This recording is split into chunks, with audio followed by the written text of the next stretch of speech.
It is F1000 and it's lights out and away we go. Oke, selamat datang kembali di Obras F1, obrolan santai seputar Formula One. Baik lagi dengan host kalian, Kaca Lutfi di sini. Kali ini episode cukup spesial karena gue akan ngobrol bareng salah satu teman ya, dan kali ini kita akan membahas sebuah tim besar yang boleh dibilang baru saja mengalami restrukturisasi besar-besaran, yaitu Williams F1. Kali ini gue ditemani oleh rekan gue, yaitu Bung Dery. Halo Bung Dery. Hai. Oke, jadi Bung Dery ini ex-wartawan dari motorsport.com Indonesia dan sekarang aktif menulis di cintamobil.com. Beliau juga adalah salah satu fans berat dari Williams F1, jadi gue pikir dia sangat suitable untuk topik yang akan kita bahas kali ini. Oke. Mungkin dari Bung Dery mau ada opening, mau ada sepatah dua patah kata dulu. Gimana ya? Sebenarnya sih kalau misalnya ngomongin soal Williams, sekarang sedih, asli sedih. Soalnya pas kebetulan gue nonton F1 itu dari tahun-tahun 2001 ya, gue lihat saat itu Williams itu termasuk salah satu tim paling keren. Oke lah, mereka memang nggak bisa literally ngalahin Michael Schumacher dengan Ferrari yang ya lah saat itu lagi gila-gilanya.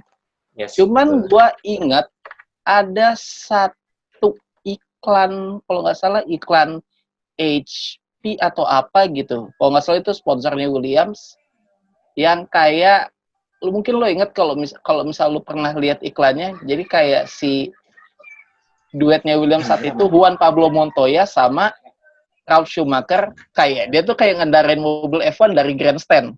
Di mobilnya nggak ada siapa-siapa, cuman gue lihat di iklan itu ya gitu, kayak mobilnya tuh kayak lagi balapan berdua terus gak ada pembalapnya. Pas gue lihat ya si Juan Pablo Montoya sama si Ralf lagi ngegerakin ini mobil, dan gue asli gue akuin ini tim high tech banget. itu pada zamannya. Dari iklan itu gue udah bisa membaca, kayak gue yang saat itu kayaknya umur gue kayaknya masih 9 atau 10 tahun kayaknya, gue langsung ngebaca kayak damn, gue bakal dukung tim ini. Ya ini saat itu juga ya gue termasuk salah satu Schumacher mania yang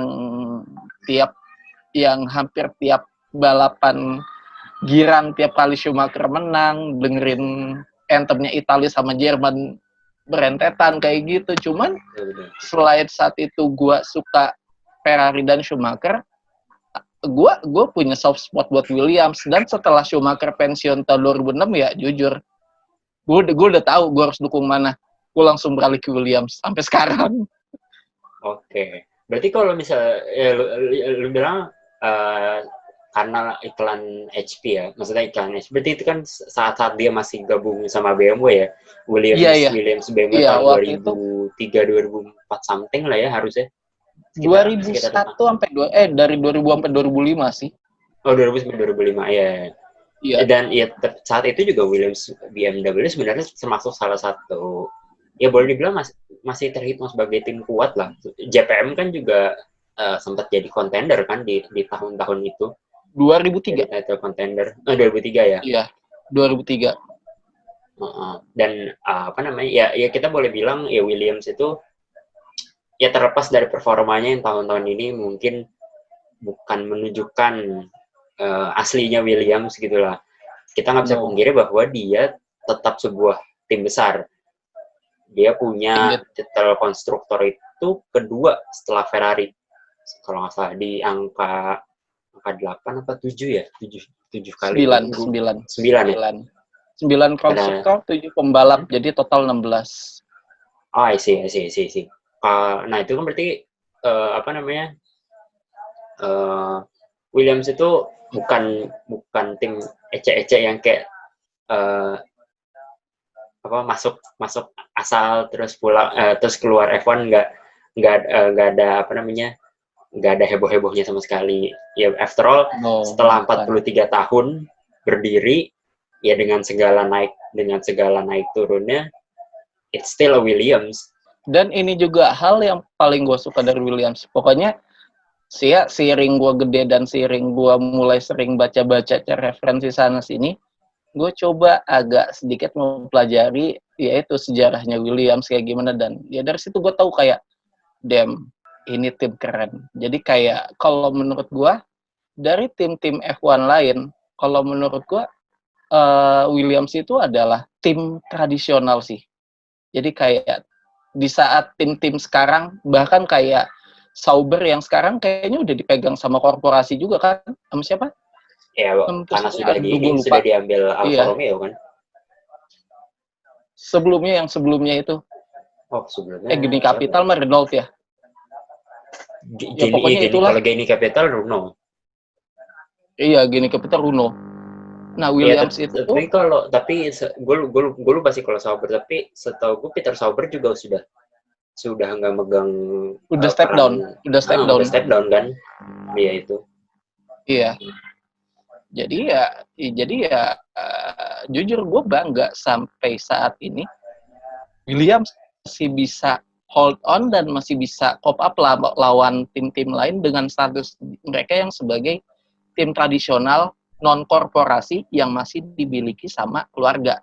Wow, itu kayak bayangkan aja, bahkan kayak McLaren aja udah sejak eranya Ron Dennis aja udah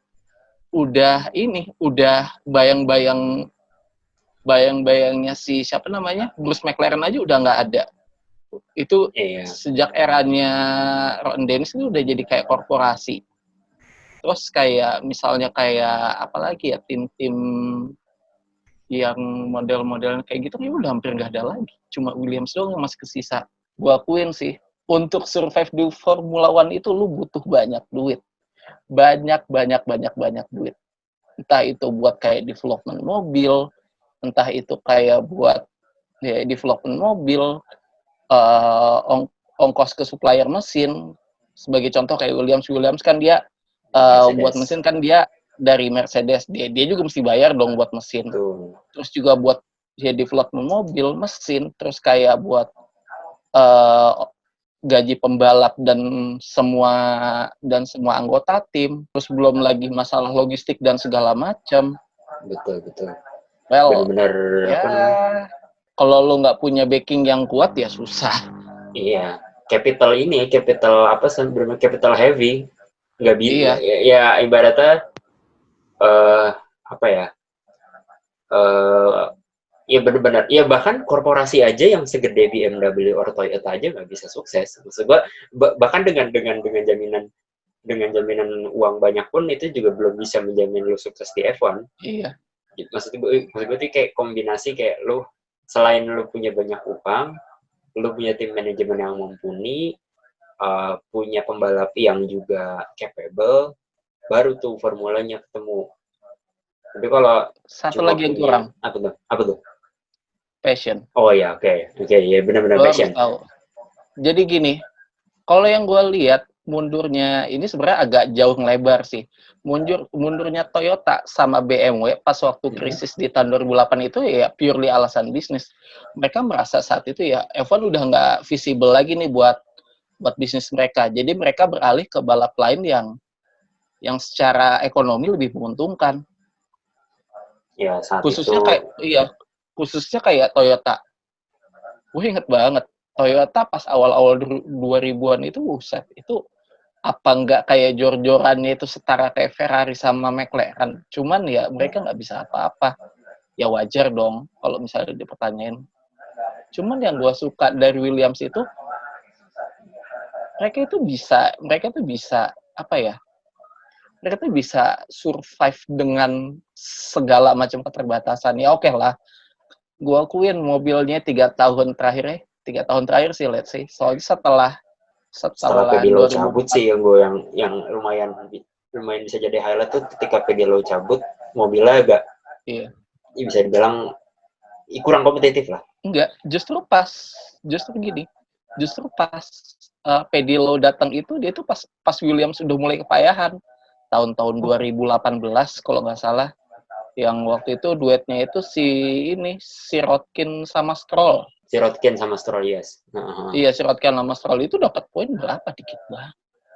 Terus kayak terus ya kayak modelannya Paddy Lowe datang, dia coba buat merestrukturisasi tim. Cuman kondisi timnya aja udah kacau balau. Terus juga kayak secara finansialnya juga nggak ada, dia nggak bisa rekrutmen power yang mumpuni, mereka nggak bisa desain mobil yang bagus, ya susah. Jadi ya serba terbatas. Iya. Soalnya kalau dibanding sama peran dia di Mercedes, kalau di Mercedes si Toto Wolff udah bikin environment yang super bagus buat timnya. Jadi kayak pas waktu si Lo masuk ya udah segala macamnya udah bekerja. Jadi kayak ya memang udah well function, udah well oiled banget memang Mercedes itu. Sementara pas waktu dia pindah ke Williams kayak aduh timnya carut marut banget, gue mesti bikin apaan nih. Terus juga yang kayak mobilnya juga ya gitu banget. Tapi yang paling parah pas waktu persiapan tahun 2020. Lo pernah nonton ini nggak? Iya. Bukan, sorry. 2019, sorry. 2019 kan yang hari ketiga baru keluar. Iya, yang hari ketiga baru keluar tes. Acit, kata gue bilang. Gue pas lihat, gue ngikutin ini tes, gue nungguin Williams kapan keluar. Williams gak keluar. Pas hari ketiga baru keluar. Oke. Kalau bisa dapat poin, gue bakal jadi orang. Gue bakal bener-bener seneng banget.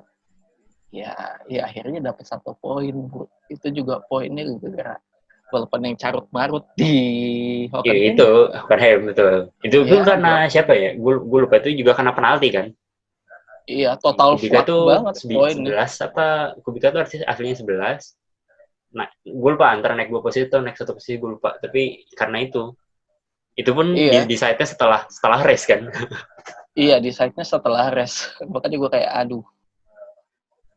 Kalau misalnya gue ingat betapa saktinya Williams tahun-tahun 92 yang mereka bisa bikin mobil yang mungkin itu mobil Formula One paling jahat yang pernah dibikin sih. Mobil Formula One paling dominan, mobil Formula One paling canggih, sama mobil Formula One paling jahat. Mercedes zaman sekarang sih jahat. Gue akuin itu jahat banget. Iya, gue setuju sih kalau soal jahat, iya. Mercedes zaman sekarang sih, gue bukannya mengucilkan teknologi mobil F1 sekarang ya. Secara teknologi mobil F1 sekarang sih gue akuin. Mobil F1 sekarang paling canggih. Cuman dampaknya, istilahnya kayak seberapa masif ubahannya teknologi F1, istilahnya perkembangan teknologi F1 itu kalau menurut gue agak mati setelah 93. Kenapa gue bilang mati? Jadi pas era-eranya misal kayak waktu pengembangan active suspension atau kayak ya pokoknya kayak model-model pas waktu Williams lagi gila-gilanya ngembangin active suspension, transmisi CVT, terus kayak apa lagi ya, ABS, anti-lock braking system, traction control, segala macam dijejelin ke dalam mobil. Itu kan udah kayak itu tuh mobil F1 saat itu tuh kalau bisa bilang malah kayak mengendari mobil F1 tuh udah kayak super mudah, dan ya FIA sadar soal itu, makanya setelah 93 si driver aids itu semua langsung pada nggak boleh dipakai lagi. Dan gue akuin setelah itu teknologi F1 mati. I can safely say setelah itu teknologi F1 mati. Oke lah, teknologi mesin makin maju, sekarang udah pakai hybrid atau apa. Terus aero makin tahun makin canggih atau apa, downforce yang dihasilin makin bagus atau apa. Cuman soal driver aids itu udah literally mati dari tahun 93. Setelah tahun 93 udah udah nggak ada lagi kayak gitu. Oke lah. Sekarang kalau nggak salah traction control dipakai lagi nggak sih? Gue lupa deh. Traction control setahu gue masih secara legal masih tidak dibolehkan. tapi banyak tim yang kayak apa sih Yang nyelipin kayak banyak apa settingan diferensialnya tuh, jadi iya, ada beberapa jadi kayak main ada differential kan ranging, sekarang nggak pure bilang itu it's a nggak traction belatan control. traction control kayak tahun-tahun 93 makanya. Dari Iya. segi itu gua akuin teknologi di mobil F1 udah mati dari tahun 93 dan ya menurut gue itu a good thing for sport. Jadi ya kita tahu mana pembalap yang berkualitas, mana pembalap yang cuman ya ala kadar ya. Asal bisa Karena nyetir pas doang. waktu tahun 9 ya, karena gue akuin let's say lu taruh Pastor Maldonado di Yes. Williams FW14B tahun 92. Ya bakal sedominan Nigel Mansell. Yakin gue. Karena gue akuin dia pada dasarnya Pastor itu pembalap yang kenceng kok. Oh ya, by the way, Pastor dia pemenang terakhir Williams. Ya betul. Satu-satunya udah 8 tahun loh di udah 2000 ya di era 2010 ya 2010-an. dia yang terakhir. Iya. Terus pas Walaupun begitu setelah itu menang, garasinya kebakaran. Ini gue bingung. Ini kayak ada konspirasi deh. Ini Williams kayak dealing with the devil. Oke, lo gua kasih menang sekali, tapi habis itu garasi lo kebakaran. Iya. Ada temen gue yang ngecengin kayak gitu. Terus gue kesel. Cuman saat itu gue juga tahu Williams sudah busuk, tapi udahlah gue nyengir aja. Yang penting enjoy the win aja. Masalah itu menang kayak gimana, whatever, itu bukan urusan kita lagi. Iya jujur sih. Itu sekarang cara gue nikmatin F1. Mau siapapun yang menang, ya gue santai aja. Karena ya gue tahu Williams ada di belakang. Tenanglah fans Ferrari. Kalian baru setahun ngalamin ini. Gue udah bertahun-tahun. Nggak bisa.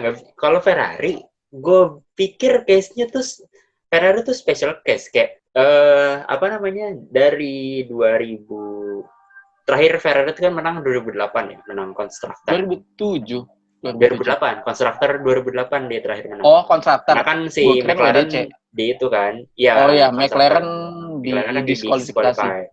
Ya. Oh, konstruktor ya benar 2008. Nah, itu kan sepanjang era itu dia punya jasa Kimi Räikkönen, Alonso, Vettel, Massa, Räikkönen balik lagi. Tapi ya udah hasilnya ya memang dia maintain posisi sebagai contender iya. Tapi kayak gue nggak tahu ya apakah memang karena dia sial terjebak di antara dua dominasi Red Bull dan Mercedes, atau emang ada ya gue nggak mau bilang kutukan sih, tapi kayak udah lama banget gitu loh, jedanya udah hampir 12 tahun. Iya. Dan hampir nyaris semuanya banyak. Kebanyakan nirmisnya. Yes. Kalau kata gue untuk tahun 2012 ya, kalau nggak salah ya, yang dia tuh segitu nirmisnya. 2012 ya 2012 benar, karena kan Alonso juga lepasnya di Brazil, lepas WCC World Driver-nya, championship-nya juga terakhir kalah dalam tanda kutip kalah dari Vettel, resminya itu di Brazil. Iya, it just wasn't meant to be. Kalau kata gue bilang ya memang lagi sial aja kalau pas eranya Red Bull ya. Cuma kalau pas eranya Mercedes emang ya, Mercedesnya yang dominan, Mercedesnya yang solid, Ferrari just being Ferrari. Sama ya gue akui Vettel udah agak kayak kelihatan kurang nyaman sih di Ferrari. Gue nggak bilang dia kehilangan magisnya, cuman gue lihat posisinya dia kayaknya udah agak gimana ya? Kayaknya udah emang udah sebaiknya cabut aja Vettel sama Ferrari tuh udah nggak bisa bersatu lagi. Vettel itu gue lupa gue baca di mana, tapi gue pernah baca bahwa Vettel itu dia bukan di desainnya, kayak dia tuh nyaman di tim yang fokus ke diri dia, which is proven di Red Bull dan beberapa tahun awal di Ferrari. Karena kalau mau dilihat Vettel goyangnya kapan, begitu ada Ricciardo 2014 sama 2019 ada Leclerc. Leclerc. Goyang tuh. Berarti gue juga sempet tadi gue sempat ngobrol juga sama beberapa orang di Twitter, dan gue sadar satu hal lagi, Vettel itu picky soal mobil. Oh iya benar, iya. Vettel tuh sensitif soal mobil. Iya, jadi dia tuh kayak pemilih, dia tuh kayak lebih suka, dia tuh lebih nyaman dengan mobil-mobil dengan karakter tertentu. Dia nggak, kalau kata gue bilang, dia kalau misalnya dapat mobil yang nggak sesuai dengan karakternya, ya udah. Gue yakin sih kayak pengembangan SF90 tahun kemarin juga kayak agak kurang ke Vettel, makanya dia kayak kelihatan kurang optimal. Terus ya tahun ini juga lah lebih lah ya, mesin tenaganya Lucu itu, lucu. diampaskan. Gue masih bingung loh sebenarnya apa sih yang terjadi sama drama mesin Ferrari. Ya basically ya yang dicurigai kan karena masalah fuel flow kemarin kan. Jadi Fuel flow ya. Iya, di apa dalam tanda kutip banyak tim mencuriga bahwa karena apalagi hasil investigasinya nggak diumumin kan, kayak cuma di link behind the back door gitu. Ada kemungkinan ya fuel flow itu yang bikin pengembangannya benar-benar terhambat gitu. Soalnya gue baca-baca katanya tenaga mesinnya tuh sampai turun sampai 50 horsepower. It's a lot sih kalau kata gue. Makanya nggak heran Ferrari tahun ini busuk banget. Sudah mesinnya itu horsepower-nya tidak sebagus kompetitor, sasisnya draggy, ya apalagi yang harus diharapkan. Lengkap udah. Gelut aja sama Williams. Iya. Oh iya. Ya, tapi nggak balik lagi ke Williams. Iya, Williams itu walaupun ya di dekade 2000-an lah, di 2000-an secara umum. Ya mereka belum pernah seturun ketika di 2000 ya 3 tahun terakhir itu boleh dibilang benar. Kalau menurut tuh apakah benar itu adalah benar-benar titik terbawah dari Williams sepanjang karir 43 tahun mereka di F1? Sepanjang 43 tahun terakhir Williams, emang gue akuin 3 tahun terakhir itu kacau banget. Cuman, kalau boleh jujur, kalau gue perhatiin, Williams itu udah mulai kelihatan menurun itu semenjak ditinggal Newey tahun 96. Jauh. Kan itu demise-nya itu udah kelihatan dari beberapa tahun lalu. Oke, let's say tahun 97, Jacques Villeneuve masih bisa juara. Itu dengan mobil rancangannya Newey, F16 ya? Iya, F16 kalau nggak salah. 97 ya? Iya, 97, F16 kalau nggak salah nama sasisnya. Setelah itu, Williams kehilangan, misalnya Renault nggak lanjut lagi sama Williams. Itu kayak Renault, dia step down dulu dari F1 buat sementara. Renault itu mau hobi banget dah. Maju, mundur. Serius, bosan gue. Bener. Emang udah dari lama kayak gitu tuh. Karena di 98 akhirnya dia kan branding Mecachrome, 99 pakai branding Mecachrome, which is sebenarnya Renault. Ya sebenarnya itu mesin Renault tahun 97 yang dimodif sedikit aja. Nah, tahun 98 itu yang tahun 98 99 itu ya Williams nggak bisa berbicara banyak.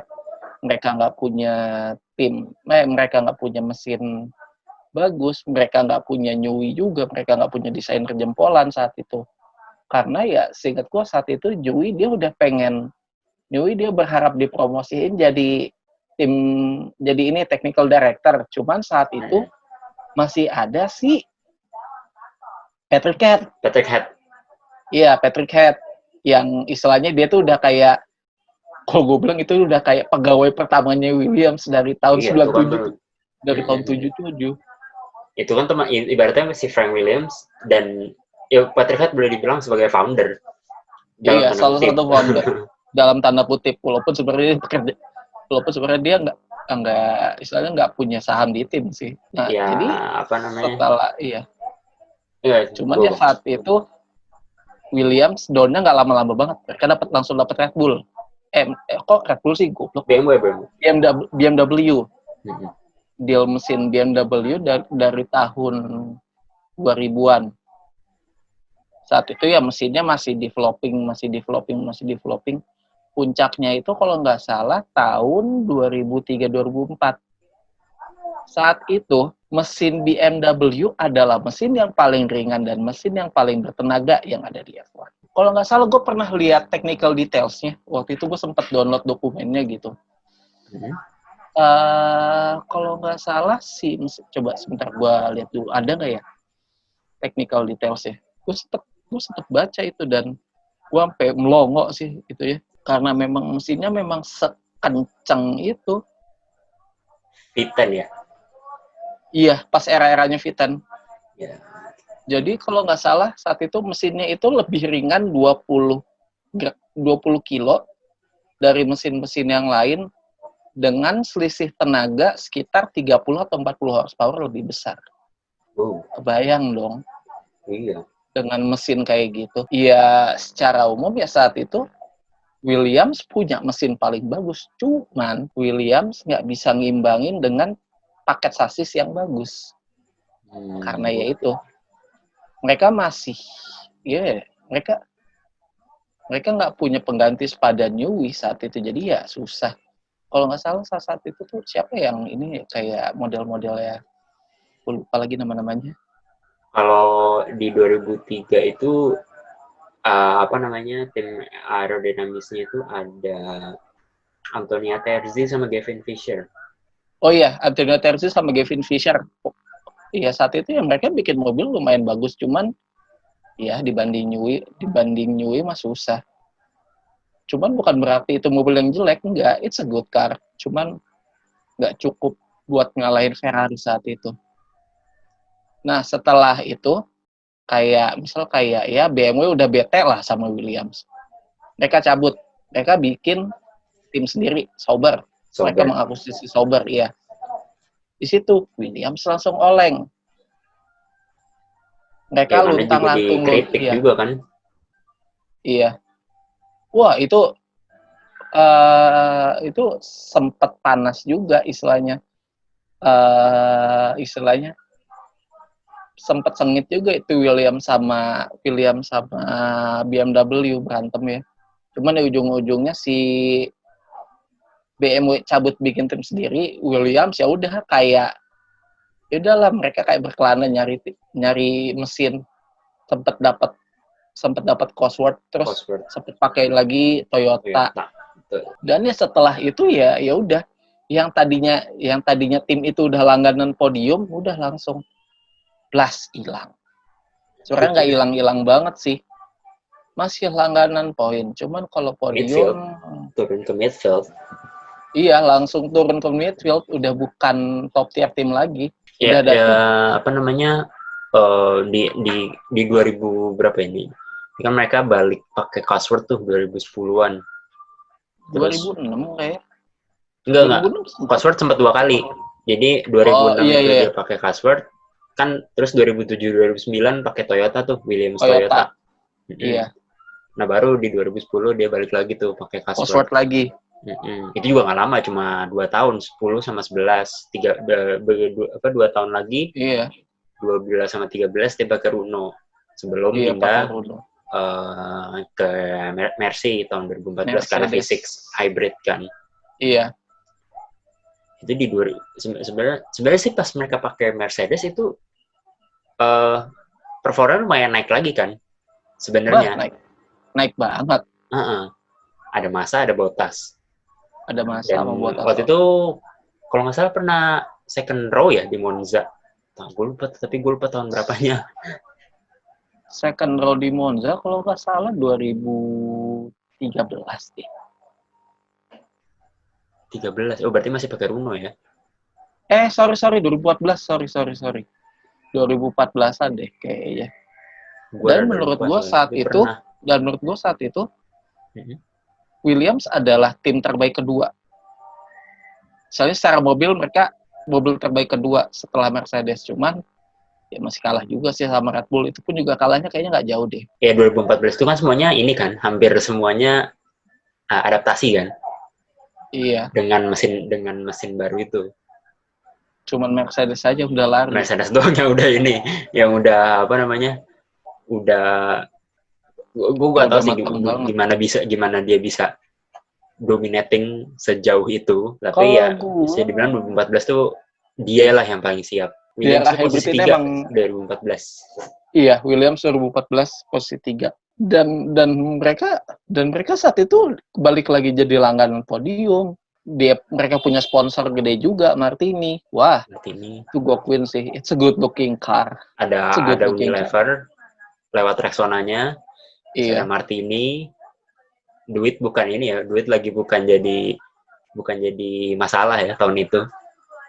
Sebenarnya nggak setajir awal-awal 2000-an, cuman saat itu mereka lagi panas-panasnya gara-gara ya itulah ya, dapat mesin baru yang super powerful. Terus kayak kalau sasis, menurut gua kayak si sasis ini juga kayak kayak didorong sama mobil sih, bukan kayak, jadi kayak menurut gua si sasis ini dibuat bagus sama mesin. Toh dari situ soalnya udah mulai kelihatan lagi setelah 2014 perlahan namun pasti performanya Williams turun lagi. Dari yang tadinya podium udah kayak cukup sering, masuk 2015 jadi agak turun. 2016 cuma dapat 1 podium. 2017 1 podium. Udah setelah itu habis. 2017. Sekarang. Iya, 2017 1 podium. Lance Stroll, Azerbaijan. Oh iya, sorry. Iya, Azerbaijan. Betul. Iya. Itu podium terakhirnya Williams sampai sekarang. Iya. Itu padahal dia bisa 2 padahal. Kalau nggak disusul Bottas. Ya, kalau nggak disusul lama Bottas aja. Harusnya. Dan by the way sekarang favorit top, dan sekarang kalau beli pembalap favorit gue ada 2, Vettel sama Bottas. Why? Kalau Bottas kenapa? Ya, awal gue suka sama Bottas pas waktu dia balap di Williams tahun 2013. Iya, menurut gue gimana ya? Ya, saat itu dia punya paket yang nggak bagus-bagus banget, cuman konsisten deket-deket poin sampai akhirnya bisa dapat poin di Amerika, finish ke-8 ya. Gue akuin itu udah oke lah ya, dan gue akuin gaya balapnya juga oke sih. Ngingetin gue sama Mika Hakkinen kalau boleh jujur. Smooth atau cukup smooth, sangat konsisten. Terus ya gue akuin dia reliable banget, pembalap yang reliable, pembalap yang jarang bikin blunder. Bisa diandalkan ya? Iya, termasuk bisa diandalkan kok. Terus breakout-nya dia kan pas waktu tahun 2014 dia dapat 1, 2, 3, 4, 5, 6 podium. Betul. Sementara masa aja cuma 2. 3 ding, masa 3. Masa itu iya betul 3 di Abu Dhabi. Iya, sementara Bottas saat itu 6 wah. Iya. Saat itu ya gua pun Bottas sudah kayak wow. Ini pembalap emang jago banget sih. Cuman setelah masuk Mercedes ya gimana ya? Banyak orang yang nganggap dia underachiever. Gue setuju sih, sebenarnya gue setuju. Cuman kalau misalnya lu ngelihat secara lebih luas, ya memang dasarnya dia direkrut untuk itu, buat jadi backupnya Hamilton. Betul. Si Konnya memang ya dia direkrut sebagai second driver. Kalau dibilang underachiever, kurang fair gitu loh. Karena mungkin role-nya tidak mengizinkan. Tidak memungkinkan, iya. Dan menurut gua si siapa namanya? Si Bottas ini adalah salah satu pembalap salah satu second driver terbaik di F1. Yang selevel sama dia tuh Rubens Barrichello, Gerhard Berger sama si David Coulthard. Belum ada lagi gue nemuin pembalap yang bisa bekerja buat tim sampai sebegitunya. Dan ini yang gak rewel. Itu sih gak rewelnya itu. Gak rewel. Makanya gue bingung kayak media. Tahu gue pembalap itu egonya tinggi. Mereka abis banget jadi yang terbaik. Sementara ada rare breed of drivers yang ngerasa ya udahlah ya, gue bantu tim aja. Udah pokoknya gue di sini fokus bantu tim. Cuman kadang pembalap-pembalap kayak gitu tuh yang sering dicengin sama netizen. Setuju nggak? Padahal nggak masalah. Sebenarnya nggak masalah. Tergantung kita ngeliatnya dari sisi mana ya. Kalau misalnya gue ngelihat sebagai fans balap ya gue akuin gila ini pembalap butut banget. Masa mau sih jadiin kacungnya si A atau si B? Cuman kalau gue sebagai pemilik tim, gue akan mempertahankan itu pembalap. Pembalap pertama nggak apa-apa, gue ganti-ganti aja. Mau gue aja. Cuman pembalap kedua, gue bakal tetap pakai dia. Soalnya kenapa? Gue tahu dia nggak bakalan berontak. Aman. Aman. Jadi kayak tim harmonis terus. Iya. Ya, kita melihat beberapa tim besar itu rusaknya karena itu kan. Nggak bisa lo Iya. punya dua kuda punya dua kuda apa sih istilahnya? Lu nggak bisa ngeduetin 2 Goliath aja udah itu. Nah, Itu iya aja intinya. Betul. Harus ada satu orang yang memang layback, nyantai. Layback, nyantai. Cuman begitu lo lagi diperluin, lo ada. Bisa ini, bisa bisa diharapkan. Reliable, iya, bisa diharapkan. Pengecualian kemarin Bottas di Itali, gue bingung. Secara logika, harusnya dia langsung bisa step up pas tahu Hamilton lagi fuck up. Cuman, yaelah dari awal balapnya udah kayak begini. Ya udahlah ya. Emang dasar Mercedes lagi nggak usah menang dulu saat itu. Tapi ada yang bilang bahwa cooling factor kan Mercedes itu nggak bagus dalam hal ngebuntutin. Walaupun ketika kita lihat Hamilton catching up dari belakang, dia bisa sampai posisi 6. Posisi 7. Yang berarti sebenarnya Mercedes nggak masalah banget. Mungkin gini, kalau kata gue bilang, mungkin kayak defisit performa mobil sih. Makanya Hamilton kelihatan bisa catch up karena ya dia dari awal kan kayak ketinggalan jauh. Dia di situ bangun momentum sampai akhirnya dia nyalip satu ya aman. Kemungkinan di situ posisi Hamilton dia nyalipnya nggak terjebak di traffic kalau kayak Bottas. Dari awal balapan sampai akhir kejebak di traffic ya. Susah. Setelah boleh dibilang ini mundurnya, ini kita balik lagi ke Williams ya. Setelah setelah Sir Frank Williams dan Claire itu menyatakan, tapi sebenarnya si Dorilton Capital ini ngasih opsi kan ke keluarga Williams untuk tetap stay atau mau mundur kan?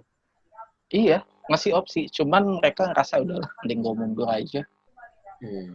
Mungkin daripada ini kali ya, maksudnya like, mundur ketika dia mundur dengan mundur dengan kepala tegak gitu, nggak dalam tanda kutip, bukan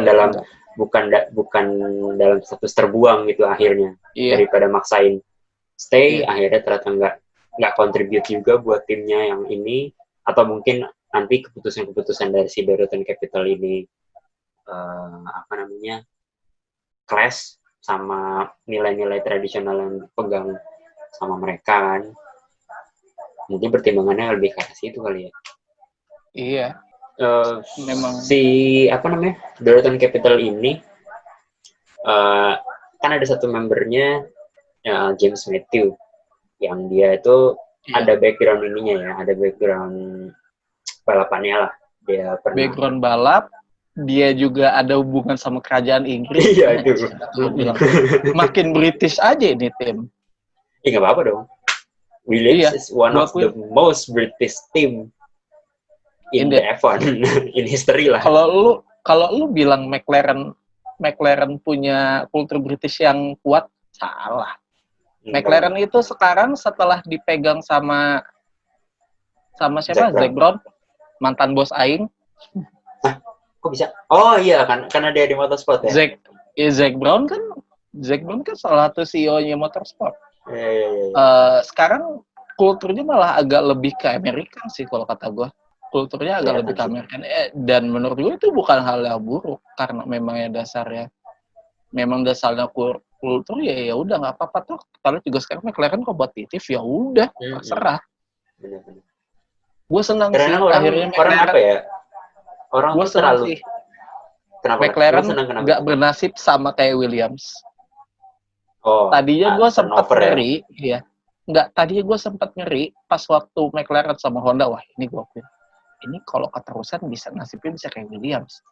Cuman ya kelihatan mereka bisa backup lagi, mereka bisa naik lagi. Cuman ya nggak tahu apakah jangka panjangnya bisa kayak Williams atau mereka tetap bisa stay up. Cuman kalau gue lihat dari struktur organisasinya sih, mereka juga udah korporasi, kayak bisa lah survive.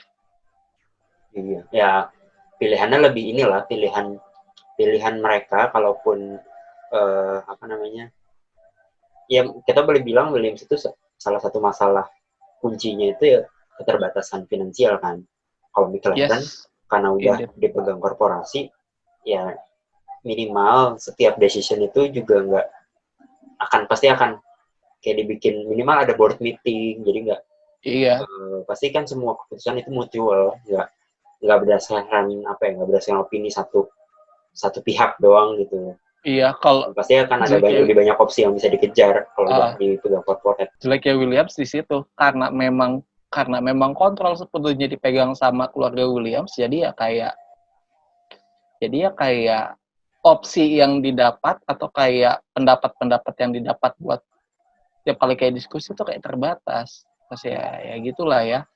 Ya oke, gue juga tahu kayak Mike O'Driscoll dan segala macam juga mereka udah kerja, udah melakukan tugasnya. Cuman kalau gue akuin, ini sebenarnya lebih kayak ke soal investasi sih. Yang jadi masalah buat Williams itu investasi. Karena sifatnya sebagai perusahaan keluarga yang tertutup, saya gue akuin mereka emang udah masuk IPO juga, cuman sahamnya belum dijual secara bebas. Jadi kayak ya investasi yang mereka bisa masukin, kucuran dana yang bisa yang mereka dapat itu terbatas banget. Dan ya gue akuin itu pengaruh juga sih sama kondisi finansial tim. Ya, pada akhirnya cepat atau lambat sebuah tim memang harus beradaptasi untuk tetap kompetitif di dunia balap yang super mahal ini, apalagi Formula One. Dengan di take over, lalu nanti ada budget cap di 2021, what we can expect from Williams? Mungkin another year of mediocrity. Tapi serius. Karena ini juga ya, karena 2021 regulasi sudah di-freeze. Mobil nggak bisa terlalu banyak diapa-apain. Regulasi sudah di-freeze, mobil nggak bisa diapa-apain. Sementara ya gue akuin. Oke, gue akuin. Secara improvement, mobil Williams tahun ini wah oke banget. Misalnya, gak oke banget sih, kayak secara rate improvementnya sih udah parah banget, udah jauh lebih oke daripada mobil tahun lalu. Cuman kalau dibandingin sama Alfa Tauri, sama Haas, sama Alfa Tauri, sama tim yang biasa gelut buat poin, masih nggak kejangkau sih, belum kejangkau. Sekarang berarti Russell itu overachiever. Oh sangat. Mr. Saturday, gue sekarang punya julukan baru buat dia, Mr. Saturday. Ini gokil di qualifying ya, bisa pakai Mr. Bagaimana caranya dia bisa beberapa kali masuk itu di qualifying tuh gue kayak, gue nggak kebayang kalau dia orang bisa sejago itu. Dan qualifying, dan dia masuk Q2-nya itu nggak kayak yang mepet di 15 atau 16, bisa kayak di 12 atau 13 atau kadang 11, kayak wow, this is something sih.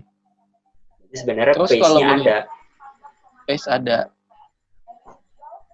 Cuman pas begitu balapan ya udah begitu lagi. Cuman ya, karena kan balapan nggak cuma satu lap ya. Iya. Cuman yang gue suka juga dibandingin 2 tahun lalu pas eranya Stroll sama Sirotkin atau Russell sama Kubica, gue punya ekspektasi sih sama duet Russell sama Latifi. Kayak kelihatannya ini tenang, nggak urakan, not that so slow juga, nggak oke lah, secara qualifying dia nggak bisa ngimbangin Russell karena emang Russell-nya aja yang gila. Cuman pas begitu masuk balapan, ya mereka berdua seimbang sih kalau kata gue. Seimbang sih. Iya, itu seimbang. Seimbang, cukup seimbang. Bahkan kemarin sebenarnya di Monza, Latifi hampir aja poin. Hampir, benar itu. P11. Cuma ya belum rezeki. Masih belum rezeki, cuman ya udahlah ya. Menurut gue itu udah bagus. Lo bisa finish 15 besar udah oke banget buat Williams sekarang. Kalau buat sekarang sih gue akui peta persaingannya Williams ya setara sama Haas sama Alfa Romeo sih. Ya, Tinggal ini tinggal tunggu waktu aja. Setara di back marker. Seenggaknya sekarang Williams mainnya nggak sendirian. Iya sih, tahun 2019 tuh gue kesian banget lihat Williams tuh kayak anjrit. Gue bilang sih mereka tahun 2019 gak balapan. Ngapain? Mode cruise control. Cruise control atau pilot ya? Udah, yang penting Iya, cruise control aja udah, yang penting finish. Yang penting finish, udah. Lu ketinggalan berapa lap? Ya udah. Iya. Itu gue sepasrah itu pas nonton F1 sepanjang 2019. Oke lah ya. Gue lihat Bottas masih ya oke, walaupun belum ada di level yang sama Lewis, tapi oke. Cuman ya gue lihat saya udah lah ya, bodo amat. Cuman kalau kita lihat long term, gue mau lihat sih bagaimana si Dorilton Capital ini merestrukturisasi Williams. Kemarin udah nunjuk itu kan? Saat ini mereka udah menunjuk ini Simon Roberts jadi jadi tim prinsipal sementara, jadi PLT. Iya sih, benar, PLT benar. Iya. At least sampai akhir musim. Dia juga si Simon Roberts juga bukan kayak sosok sembarangan sih.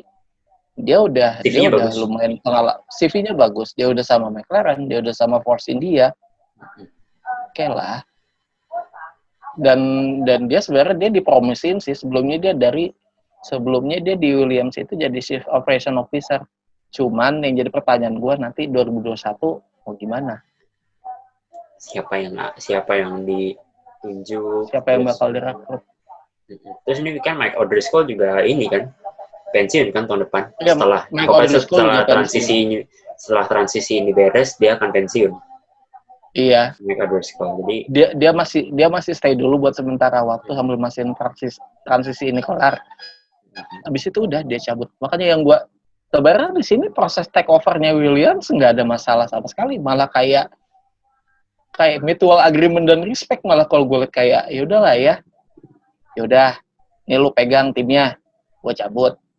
Terus juga katanya si Dorilton dia juga mau menjaga heritage team dengan mempertahankan nama dan sasis. Jadi enggak, tapi kita balik lagi ya, namanya bisnis ya. Nah, bisnis kan tapi balik lagi namanya bisnis. Iya. Kita nggak ada yang tahu. Kalau nanti tiba-tiba ada kucuran duit gede tapi lo mesti ganti identitas tim, gue bakal sedih sih kalau itu kejadian. Tapi ya ya. Ya, yang penting tim gue dalam waktu dekat ini belum. Tapi sebenarnya dalam waktu dekat ini belum sih. Masih, tapi ya kita belum bisa expect Williams akan fight dalam waktu dekat. Belum. Jangan mungkin ya terdekat 2022 ya, karena semuanya di reset dalam tanda kutip. Iya. Paling dekat paling 2022 sih. Semuanya akan mulai dengan regulasi baru. Gue malah agak lebih optimis ke 2022. Cuman yang gue tanya nanti 2022 duet pembalapnya siapa? Iya juga sih. Development driver tahun ini siapa sih? Masih dipegang Alex Lynn masih Amini nggak sih? Alex Lynn itu masih sama kita Alex Lynn sekarang tuh Dan Ticktam si Gelael, terus sama ini Jimmy Chadwick. Iya itu bebek aing Jimmy Chadwick. Asli gue naksir loh sama dia. Emang cakep sih. Kencang juga, bukan kaleng-kaleng tuh cewek. Iya. Kenceng juga, bukan kaleng-kaleng loh dia. Tapi dia ini sih ya, dia belum aktif lagi ya. Siapa namanya? Maksudnya sekarang Formula W itu. baru Tapi kan sekarang terakhir tuh menang di kayaknya W Series. Sekarang main di F3 sama Formula Regional Eropa doang. iya, ngomongin Sama pembalap ini. cewek juga ada satu lagi sih yang menurut gue prospek itu Yuji Siapa? Tsunoda loh. Oh, itu lagi jadi ini kan, lagi jadi headline di mana di Jepang kan. Iya, sekarang dia balapan Gila di banget. ini di Denmark Formula 4 udah menang Dan dan gue bilang. Cuman dia nggak tahu sih mau sejauh apa. gila, Ini masih kenapa ngalurnya dulu 19 jauh banget sih? tahun. Gila. Gokil sih, tapi bapaknya pembalap sih.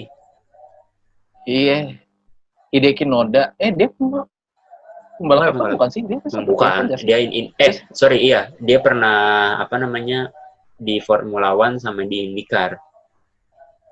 Kalau Pacific gue bukan sih? kenapa? Enggak, Formula One dia di Pacific bukan sih? Formula One-nya itu dia di Larus. 3 Oh ya Grand Prix Larus doang. bukan Pacific. Larus di Jerez, Adelaide sama Jepang. Tapi ya gitu doang, tidak ada yang menarik. Tidak ada yang menarik, sudah begitu saja. Betul.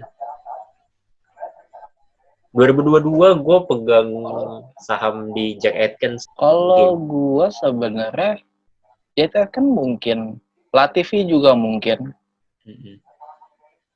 Kalau Russell tergantung apa yang terjadi di atas. Iya betul, Russell itu tinggal nunggu Hamilton. What happened with Russell Hamilton? tergantung juga. Sekarang Russell ada satu batu lagi mesti dia loncatin. Tahu nggak siapa? Siapa? Pembalap barunya Aston Martin. Oh iya, itu menarik banget sih asli. Kayak gue baca ini, gue nggak tahu analisis soto ya apa enggak, tapi gue baca bahwa Vettel pindahnya Vettel ke Aston Martin itu benar-benar strategik sekali. Vettel masuk ke Aston Martin lalu bergabung dengan dalam tanda kutip keluarganya Mercedes. Berarti kan Mercedes jadi punya 2 juara dunia nih di dalam genggamannya. Yeah, he is on Mercedes family. Begitu Hamilton memutuskan masa depannya, either cabut atau apa, Vettel masih bisa jump in ke Mercedes. Indeed. Toto, Gila.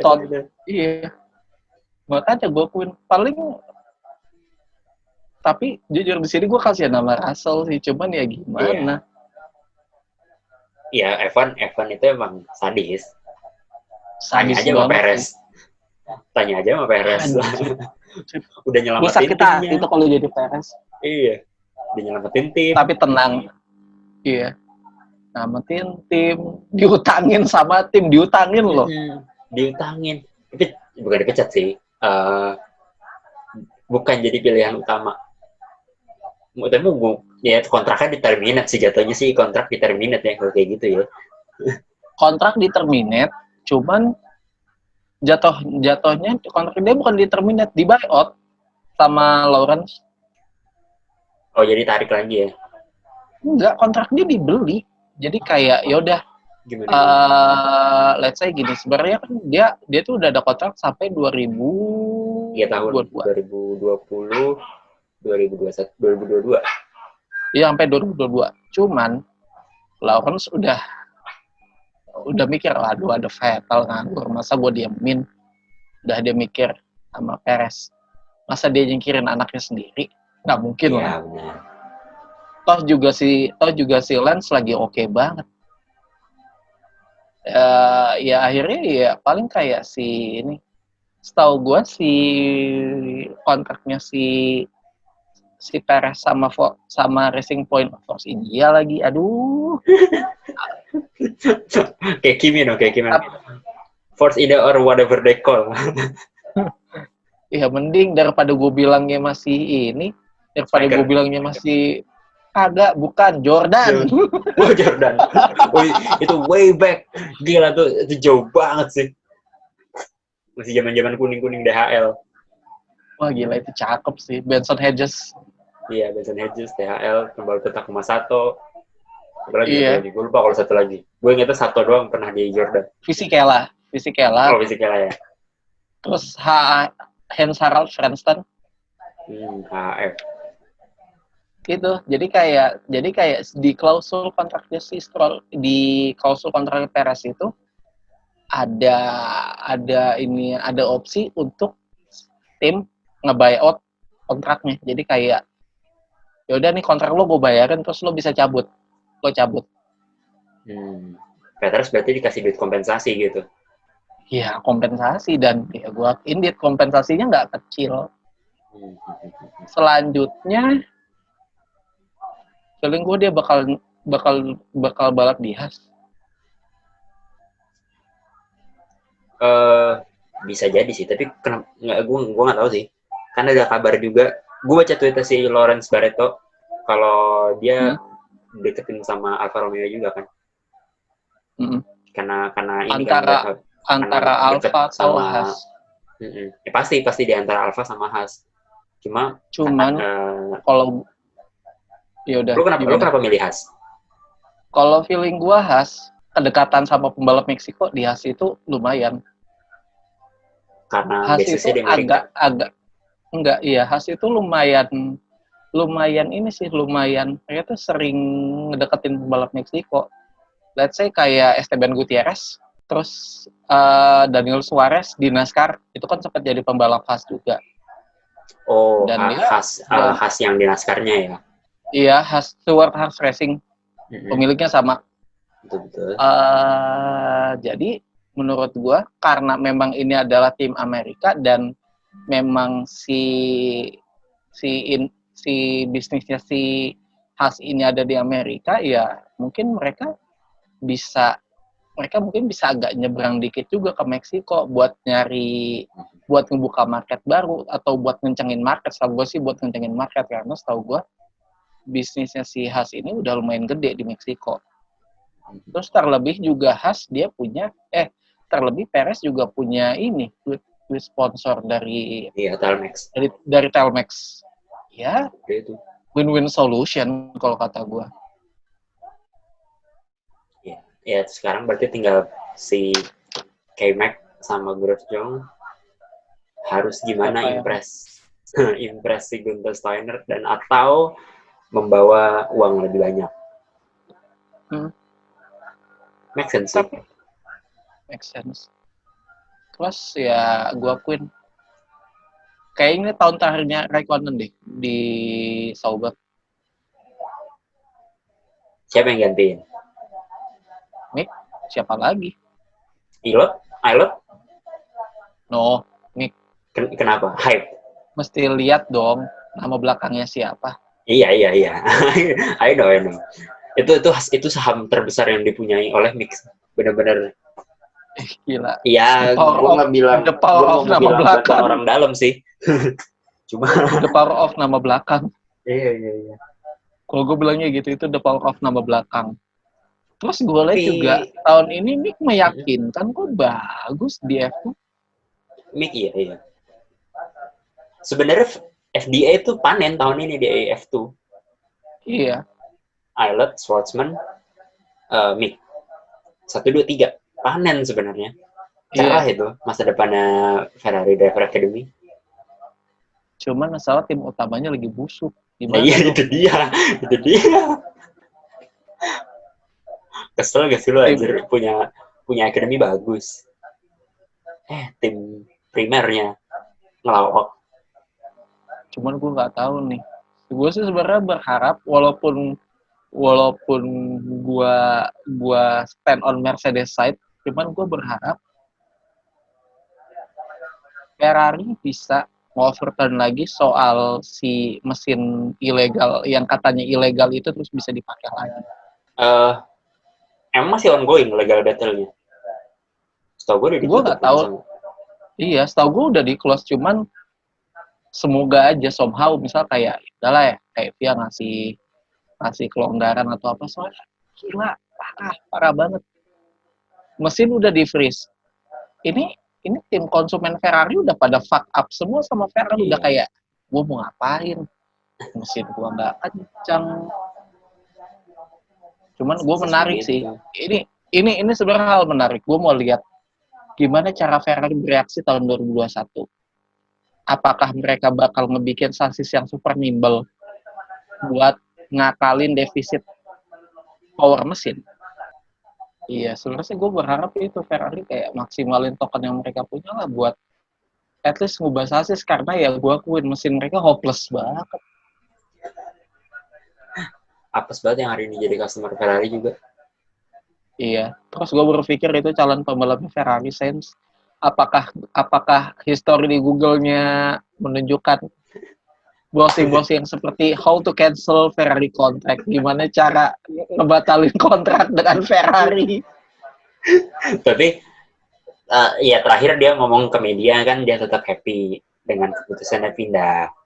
Katanya kapan lagi bisa join ke Ferrari. Ferrari itu impian semua pembalap. Dalam hati, Vettel tahun 2015 ngomongnya juga gitu sih. Ya gue nggak bisa bohong sih, Ferrari emang semagis itu. Even kalau gue jadi pembalap F1, gue bakal considering join ke Ferrari sih.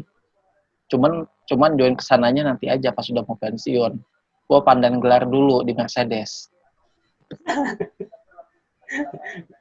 Kejadian nggak sih bakalan deh Hamilton ke Ferrari? Bagi gue itu things that too good to be true. No, nggak mungkin. Kalaupun iya, nggak dalam waktu dekat. Dan kalaupun iya, buat apa gitu? Dan kalaupun iya, buat apa? Kayak nggak ada ininya, nggak ada. Buat ya kalau buat Hamilton buat apa? Ngapain gue pindah ke Ferrari? Gue udah menang di Mercedes, gue dicintai di Mercedes. Betul. Gue jadi pembalap utama di Mercedes. Gue punya pembalap kedua yang bisa diajak kompromi. Coba kasih satu alasan kenapa gue harus pindah. Selain karena itu adalah Ferrari. Nggak ada, benar. Setuju gue kalau soal itu. Tadinya gue udah sempat mikir pas waktu saga Vettel nggak lanjut ke Ferrari. Ini kayaknya brutal swap. Vettel ke Mercedes, Ferrari ke Hamilton. Tapi yakin nggak sih Hamilton segila itu? Ternyata tidak. Lagian Ferrari udah ini kan sudah ngasih long term kontak ke Leclerc. Kayaknya kalau udah dikasih kontrak jangka panjang terus dijadi pembalap kedua, ngapain gitu? Iya. Nggak bakal segila itu sih. Iya, gue akuin. Secara logis itu susah banget. Hampir nggak ada kemungkinannya Hamilton bisa ke itu. Tapi ya udahlah ya. Walaupun everything is possible in F1, tapi ya kayaknya jauh banget kalau yang itu. Jauh banget. Paling nanti Hamilton umur 60 atau umur 65, dia bilang, I should have gone to Ferrari before retiring. Oh iya, kayak ini ya, bikin di obituarinya. Bikin di buku biografinya kayak nulis part sendiri soal Ferrari. Iya. Ini gue yakin sih, nggak bohong, pembalap manapun.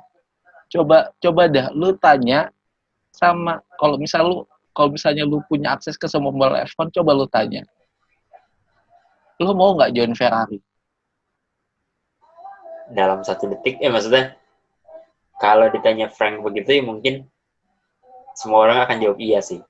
Kalau misalnya cuma ditanya seperti itu, tanpa mempertimbangkan aspek-aspek yang lain. Iya. Karena magnet Ferrari itu udah segede itu buat F1. Ferrari is F1, F1 is Ferrari. Iya, gue sebagai hater Ferrari aja gue mengakui itu kok. Gue gak bohong. Jujur gue hater Ferrari. Oke. Jadi jadi selama ini gue mewawancarai lawan politik dari saya sendiri ya. Tapi gue nggak menutup mata kalau misalnya Ferrari itu adalah tim historis di F1 dan menurut gue Ferrari memang segede itu, dan gue sedih sebenarnya ngeliat Ferrari kayak gitu, kayak anjir, ini tim ikonik di F1 apa segede busuknya. Aduh, tapi yang pasti sih Ferrari nggak bakalan sengenes Williams. Nggak bakal. Nggak beda. Tetap sama-sama tim historis, tapi ya F1 dengan mulai dari tahun 50 dong. Umurnya Iya. kalah jauh gitu. Enggak, maksud gua kan Ferrari backingannya kuat dari Iya. Fiat gitu. Ya jelas lah ya. Kalau tim kayak gitu, apalagi Ferrari udah terkenal dengan Formula One-nya ya. Gue yakin. Apapun yang terjadi, Ferrari bakal baik-baik aja. Ferrari terlalu besar untuk kolaps di F1. Betul. Ya, dan kekuatan politik mereka kan gede banget. Mereka masih megang itu kan. Mereka masih megang hak sebagai hak veto. Itu juga salah satu salah satu poin penting lah. Kalau Ferrari nggak bakalan kolaps atau nggak bakalan jatuh lah dari F1 seburuk apapun performanya.